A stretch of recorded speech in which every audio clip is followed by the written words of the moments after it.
Dear, tell everyone about what happened at the printing press the other morning. Oh, the printing press. Oh, yes. So my most loyal customer was asking me the other day how business was going. And I tilted my head, of course, and I asked him, why would you ask that? And he said, well, instead of today's paper, you gave me the paper from last week. I do love that story, dear. It's so funny. Yes. How was everything? Just fine, thank you, sir.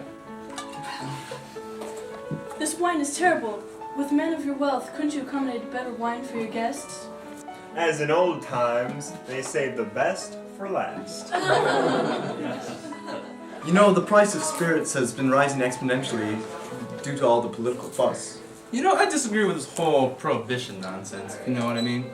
America, land of the free, do whatever you want. That is my new political motto. That's a delicious looking meal you have there. Ah, Mr. Benedict. Please call me Kent. Oh, of course, Kent. So how's the mining business going for you and your brother? Well, my business is doing fabulous right now. We just installed a new plant in Tucson. Oh, we're up 15% profits. And isn't that right, Willie? We're doing business is just booming. You know, by the way. By golly, Mr. Ernst, you know you'd go out of business if the Prohibition Act didn't pass. No, sir, not with the economy these days. My bank is doing just splendid right now. The statistics show that there will be no trouble for the next 10 years. 10 years? If only business was better for Mr. Razner here. His hospital is dying a slow death, if you forgive the pun. It's not that it's dying, honey. It's just the new hospital in Phoenix is developing cures quicker and getting all the new medical students. I'll fix that once I'm in office. If you're in office. Oh, yes. So, I've been traveling around with my business, going places. Oh, yes. Let me accompany you, Allie, dear. Oh, no. I have I'll just be a minute. Thank you.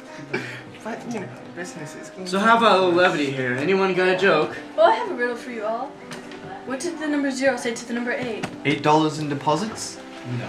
What is it, Mrs. Razner? 0 said to 8. Nice belt.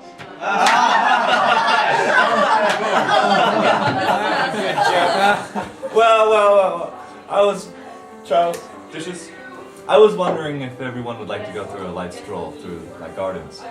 How about we freshen up for a bit before we head outside? yes. I do believe I need a minute or 2.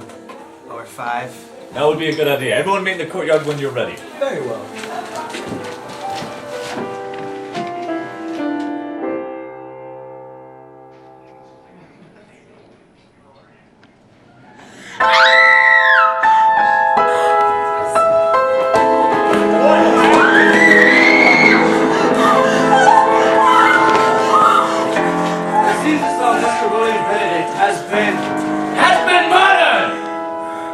Ladies, leave the room quick. Someone call the police. I'll do it. I'll call some one of my people and send it real quick. I need a picture for this for my newspaper. I'll be back if I can. How could you take pictures at a time like this? He must have fallen, or someone must have made him fall. Suicide? Very well could have been. I've seen many cases like this where they fall on their stomach and it could not be suicide. Oh, shut up about your stupid Don't you insult me! Alright, everyone calm down. This is my house and this is my brother. Who did this most reprehensible act?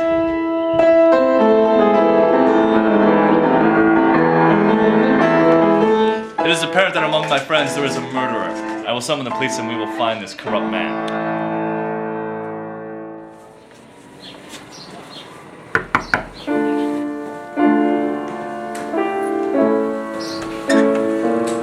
Good day, sir. My name is Detective Strenburg. I'm supervisor of all crime scene investigations. I oversee the most heinous crime scenes.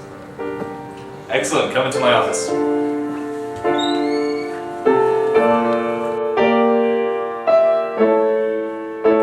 Where were you right when you were all excused from the luncheon? I was with Mr. Ernst. We were examining Mr. Benedict's art collection. And who do you think could have done this? It's Charles the waiter. You should have seen how that man poured that wine. Now look what he did. Thank you, Mr. Shattuck. You may go. Send Charles in. Charles, you've been accused of the murder of Mr. William Benedict. It wasn't me. How could it have been me? I'm just a poor waiter. Poison in his wine, Charles. Isn't that how any poor waiter would have done it? That's impossible. I served the wine to everyone. Shouldn't everyone be dead? You know, you're right. Unless... Nah. Then who do you suppose is our murderer? Mr. Camp Benedict. Me being his waiter and all, I seen how jealous he is of his younger brother, him sharing his company with his brother Will. Get out. Now, Mr. Benedict, I'm going to ask you a series of questions. I want you to answer them honestly. Yes, of course. Is it true that you take pride in your company? Yes, I take pride in my company. I put all my profits into it. I notice you claim this company to be your own, even though you share it with your brother. Why is that? I just don't think he deserves any of the credit. I am so much more involved in this company. He has never had to soil his hands in anything. He doesn't deserve his name on my billboard. And now you own this company to yourself. Is this because you murdered your brother out of bitter jealousy? Me? You're accusing me of murdering my own brother? You imbecile, I hired you. You accuse me, you're fired. I would never do such a thing in my life. Sorry, sir, I didn't mean to offend you. I'm just doing my job, Sir Benedict. Is there anyone you think could have done this murder? That blonde alley girl. She left the room just before everyone else did. I think she went to the bathroom. She had an excess amount of time to perpetrate the crime. Alright, you may go. Send in that alley girl. How long did it take you to use the restroom, Dollface? Isn't that a bit personal? Not for me, sweetheart. It only took me a minute, and then I went with Mr. Avery to the entry to get my hat. Bring Avery in. Avery, where were you after the luncheon was dismissed? I found my alley and went and got her hat. In the entry? That's where she left it. May I go? No, you stay. Bring Mr. Shattuck in.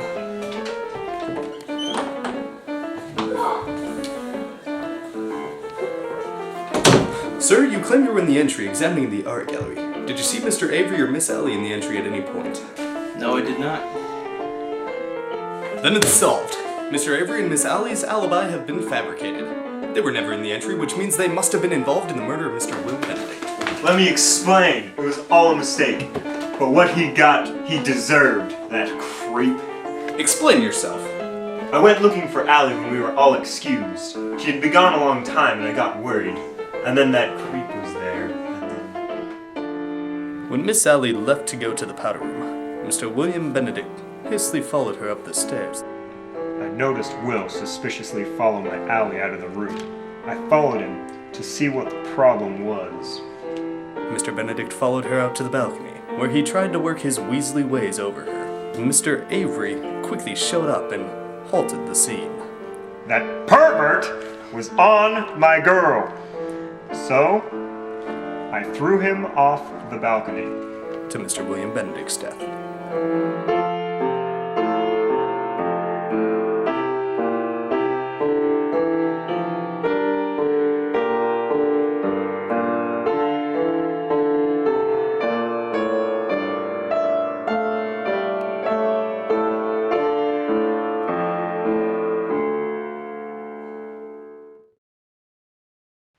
Oh dear.